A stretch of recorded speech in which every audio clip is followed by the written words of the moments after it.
Hi guys, it's Ty and welcome back to my channel. So today I'm doing another recent reads, and of course, just like all of my recent reads, I feel like I have a mix of genres, but unfortunately I didn't like quite a few of these. I have a DNF, I have a couple of 2 stars, I have some 3 stars that were just meh, and I do have a couple of books that I did enjoy, but a majority of these I did not. So we will go ahead and get started. So the first book that we're going to start with is my DNF, and this is Severance by the author Ling Ma. This is a adult dystopian, and we are following our main character by the name of Candace. And it starts off in the present timeline, and we learn that she is one of 8 survivors. And we find out that in New York, where she was living, a fever had came through and killed a majority of the people. And so she and these survivors are out here traveling. I can't remember if it told us where they were traveling to and why they were traveling to a specific place, but they're out here traveling. And so then we follow Candace in her past timeline, where we learn how she ended up in New York. We learn about her job. She works in publishing. She does something with like helping produce Bibles. We learn about her family. She was born in China, but then her and her parents moved to the US. And it just kind of just goes deeper into like her and her family's relationship, how she met her boyfriend, how she got into publishing. And then we kind of learn about this fever that came through New York, where it started from, how they were starting to take precautions, specifically within her job. I decided to DNF this because I just thought that this was really boring. I didn't really care about our main character, Candace. I did not care about her job in publishing and her dealing with these Bibles. I just did not understand the significance and why there was such a heavy focus on it. Maybe there was a reason for it later. Where I was at in the book, I just did not care. I was interested in her relationship with her parents. Her mother was really wanting them to go back to China, but her father was really dead set on them staying in the US. So I thought that was interesting. But besides that, I could care less. We didn't really get too much of them in the present with Candace and the other survivors. When they were in the present, it was really small sections, and that's what I would have liked to see more of. That's really what I was here for. I would have rather seen longer sections of the present and smaller sections of Candace's past. I just was really bored, and I thought it was really strange with the structure of this book because there was no quotations around any of the dialogue. It was also not really clear of the timeline of everything that was happening in the book. So we did learn that Candace was in New York for about 5 years, but after that, either I missed it or it just wasn't in there. It just wasn't clear on the timeline of events from when like the fever started, from like in the present, on how like just the timeline of when everything was happening. I just wasn't gelling with the structure of this story. I was thinking about DNFing this book. I started looking up reviews just to see if anybody else was kind of feeling the same way that I was feeling. And to my surprise, not a lot of people were, because quite a few people really enjoyed this book. A lot of people said that there was a lot of commentary in here that they were, that they really enjoyed, and that the last like third of the book, they just couldn't put it down. I was shook because I didn't get any commentary. Now, granted, I did DNF this at like chapter 6, so it was like 80 pages in, but I didn't see any commentary. Maybe I just didn't get far enough into it. Maybe it went over my head, but I didn't get any of that. And I for damn sure wasn't about to wait till I got to the last third of this before it got good. So I just had to put this down. So yeah, unfortunately, I had to DNF this one. So then this next one is Gleanings, Stories from the Ark of the Scythe by Neil Shusterman. And this is book, I guess they're calling it like book 3.5 in the Ark of the Scythe series. And that series is a young adult dystopian series, which I absolutely loved. The third book in that series, though, is a little questionable, but the series overall, I really enjoyed. So this is the short story collection in that series. So if you have never heard of the Ark of the Scythe series, the first book in that series, Scythe, just to give you a quick rundown of what that book is about. So in the world of Scythe, it is basically a perfect world. There is no more war, there is no more death, there is no more hunger, there is no more disease. Everything is essentially perfect. And so in order to control the population, they have elected certain people known as scythes to be able to glean people. And gleaning people is another word for killing people. So these scythes will go around and glean a certain number of people, and once you are gleaned, you are considered dead permanently. And I say the word permanently because technically in that world, you can still die. You could be like dead-ish, but you could be brought back to life.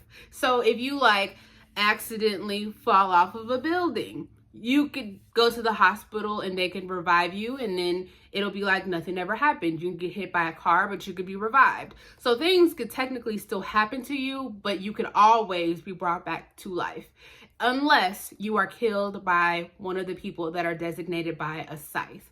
So in that first book, we follow two individuals by the name of Citra and Rowan. They are appointed as scythe apprentices, and we follow them as they go through their apprenticeship. So that's what that first book is about.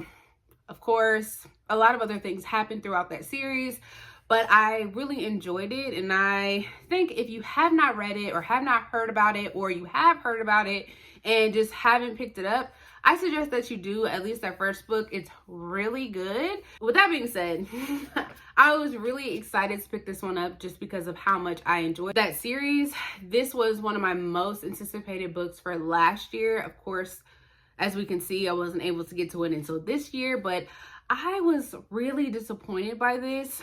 There were 14 stories in this book that I have. I believe I got an extra story. I could be wrong, but I believe I got an extra story in this one because this was a Barnes & Noble's exclusive edition.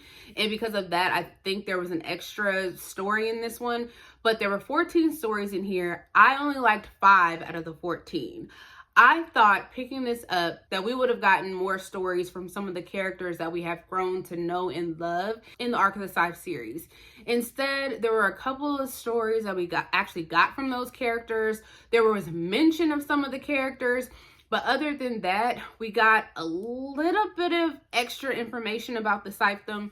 And some of the stories just really weren't that interesting. And I just felt like this short story collection just didn't add absolutely anything to the overall series. Like, I could have just done without this and would have been fine just with the series by itself. I gave this a 2 stars, but like I said, overall, I just didn't enjoy the rest of the stories, and 2 stars, unfortunately, just a disappointment. And then next up, we have All Her Little Secrets by Wanda M. Morris. And this is a adult mystery. I would almost even say this would be considered like a adult legal mystery. And so we follow our main character by the name of Elise. And she is a Black lawyer at this predominantly white law firm. And one day she arrives work early, so she's one of the first lawyers there. And she goes to her boss's office and realizes that he has been shot in the head, dead. And she just walks out of his office as if she didn't see anything and let somebody else find him first. And then a few days later, she has actually been promoted to his position, which is a little bit suspicious, not only to her, but also to the detectives that have been assigned to look into his death. And then over the course of this book, Elise is looking into not only what happened to her boss, but also into some of the shady deals that have been going on in her office and some of the shady deals that her boss has been working on. And then we get these flashback chapters into Elise's past and how she was raised and these secrets that she has been hiding and how these secrets might be tied into the death of her boss.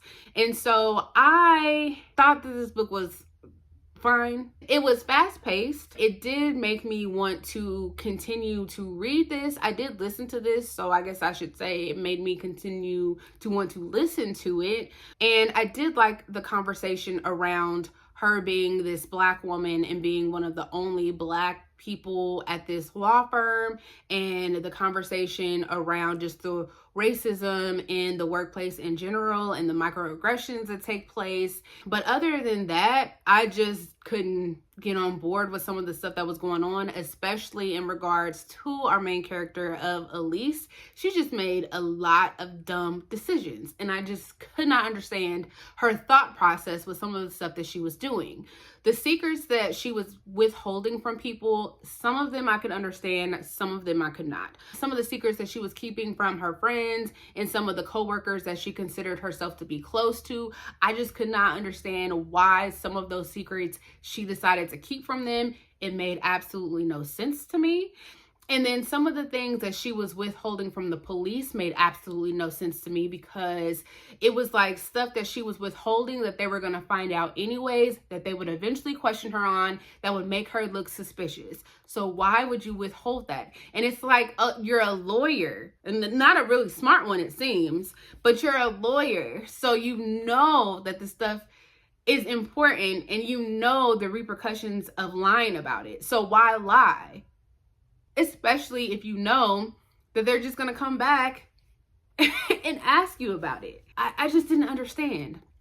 And because I just couldn't get on board with some of the stuff that she was lying about, I just didn't have any sympathy for her. And so I just didn't really care about some of the things that was happening to her. Yeah. And the ending just felt really rushed. I just really felt meh about. So overall, this was another one that I just gave 2 stars to. There was just some stuff that I did like, and then a majority of it I honestly just could care less about. So then the next thing that I read was a short story that came out of Arcanum Unbounded by Brandon Sanderson. So this is a adult fantasy short story collection, and it was Allomancer, Jack in the Pits of Eltania. This was a short story that goes along with Mistborn Era 2. So with Mistborn Era 2, I've already read The Alloy of Law, which I read last fall, and so I plan on jumping back into that soon. So I went ahead and read that short story, and there's really not much for me to say about it. It was only a few pages long, and I don't want to spoil anything, but it's just about Allomancer Jack, who was caught by some Koloss. You would know what those are if you read Mistborn Era 1, but he was caught by some Koloss. He was put in a prison. He broke out of the prison. Some other things happened. You learn a few more things about the Koloss. The survivor is mentioned. Again, these are things that you would know about having read Mistborn Era 1. But yeah, I went ahead and just read that one, like I said, because I plan on jumping back into Mistborn Era 2. And I was told that at this point I could go ahead and knock out this short story. So I did. I ended up giving it a 3 stars. It was really fun. It was lighthearted. It's keeping up with the same tone as Mistborn Era 2, which is really lighthearted and fun and funny. Way different than Mistborn Era 1. So I enjoyed it. It put me back into like the world of the Cosmere. So I am prepping myself to get back into the world of Brandon Sanderson. So next up we have Nana by Brandon Massey, and this is a adult horror mystery. And so we follow our main characters by the name of Monica and Troy. They're a husband and wife. And at the beginning of this story, it starts off with them at the funeral for a woman named Lily, who has taken care of Monica all of her life. Monica has never known who her birth mother was, so Lily had been the one to step in and take care of her. But while they're at this funeral, this woman by the name of Grace shows up and reveals herself to be Monica's mother. And so Monica is ecstatic because now she has her mother in her life and she wants to connect with her. Troy is over there giving this lady the side eye, but because Monica is happy, he just kind of goes along with it. Monica invites Grace to come back to the house with them and to stay for a couple of days. And so Grace goes back to the house with them, but as soon as she gets to the house, things kind of take a turn for the worst. As soon as she gets there, she lets everybody know that she wants to go by the name Nana, hence the name of the book. And some weird stuff starts to happen in this house.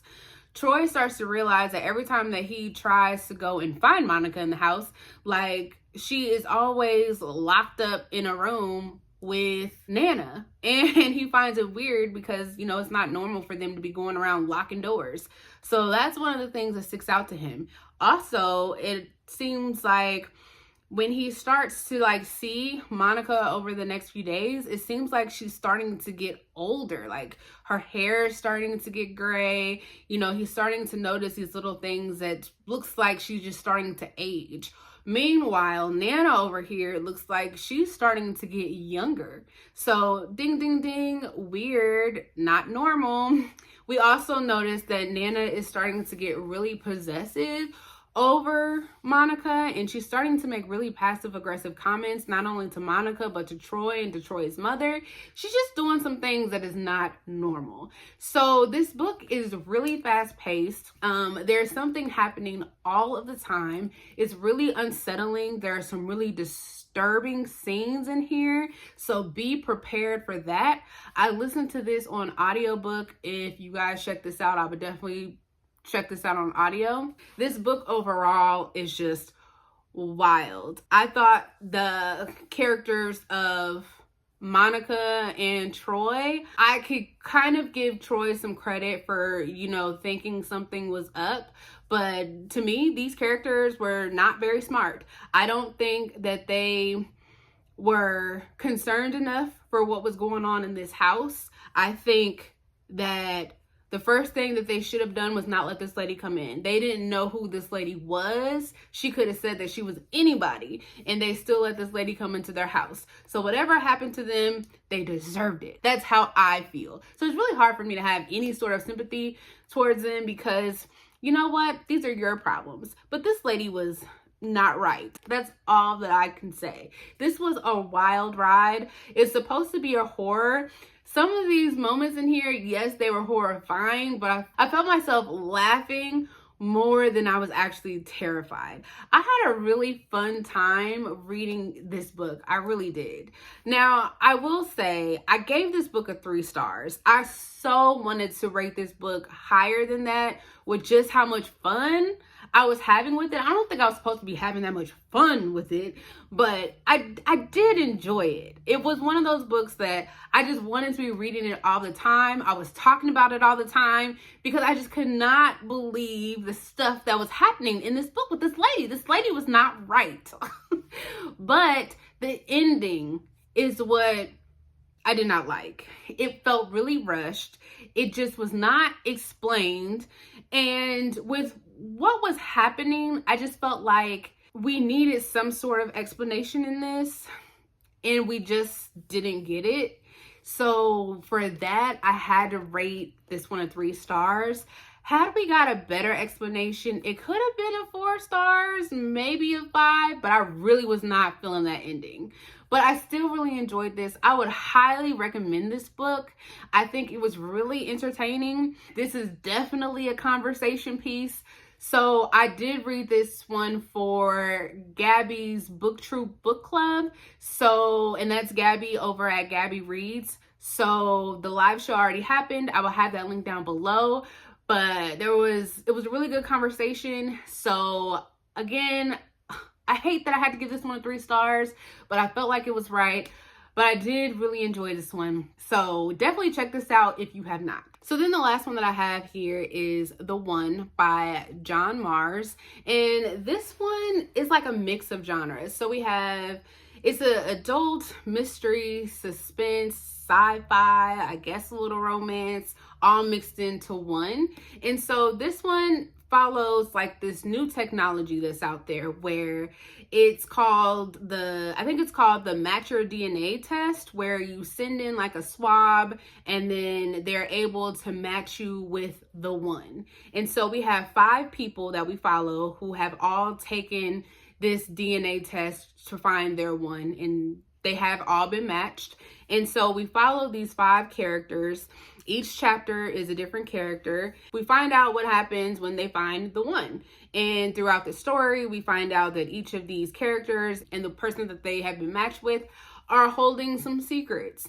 And not all of them are good secrets. Not all of these relationships turn out for the best. It really makes you think about whether or not it's worth it to do something like this. Would you rather just find your person the old-fashioned way by chance? Would you rather find them on dating apps, or do you want to send in a swab and see what happens? I don't know. because this didn't seem to work out very well for some people. And so this book was really fast paced. Each of these chapters kind of leaves on a little cliffhanger, so it makes you want to keep reading more, and the chapters are short. We love books with short chapters. And for the most part, out of the 5 characters, I really did enjoy all of them. There was one that I kind of didn't care for, but not enough to say that I did not like anyone. I liked all of the characters, and I really just liked the secrets and the situations that each of these characters were put through in each of their relationships, because they were just so interesting and they were so different from each other. My only issues that I had with this was in one perspective. Even though I liked their perspective overall, there were just some moments where I just felt like they went on tangents about stuff that I don't feel like was needed.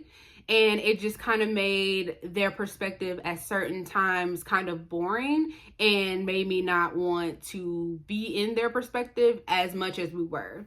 And then at certain times, I thought that there were a lot of characters, because we were following 5 main characters and their matches, and then there were side characters in here too. It just felt like there were a ton of people in this book, and sometimes I would forget who was matched with who and which side character belonged with which couple. So sometimes I got confused. Maybe other people didn't, but I just felt like sometimes it was a bit much. But overall, I really enjoyed this. I liked the concept of this book.